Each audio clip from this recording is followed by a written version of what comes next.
যে দোয়াটি পড়লে আপনি যা পড়বেন তাই মুখস্থ হয়ে যাবে, জীবনে আর কখনো আপনি বলবেন না। আপনি যা পড়বেন তাই আপনার নলেজের ভিতরে ফিট হয়ে যাবে, আপনি কখনো বলার চেষ্টা করলে বলতে পারবেন না। ইমামে আজম রহমাতুল্লাহ আলাই বলেন, আমি যখন প্রায় সময় ম্যাক্সিমাম সময় যখন এই দোয়াটা যখন আমি পড়ি, আল্লাহ পাক রব্বুল আলামিন দোয়ার বদলতে আমাকে এমন ব্রেন, এমন শক্তি আর এমন ফখর আমার আল্লাহ দান করেছেন, আমি যা পড়ি একবার আমি বলতে পারি না।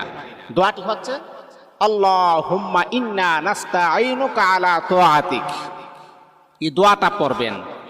আপনার সন্তানের স্মরণ শক্তি খুবই দুর্বল, কম, তাহলে মা বোনদেরকে আমি দৃষ্টি আকর্ষণ করে বলি, বাবাদেরকে বলি, আপনার সন্তানকে দোয়াটা 7 বার পরে মাথার মাঝে আপনি ফু দেন, অথবা 1 গ্লাস পানির মাঝে ফু দিয়ে বলেন পানিটা খাবার জন্যে।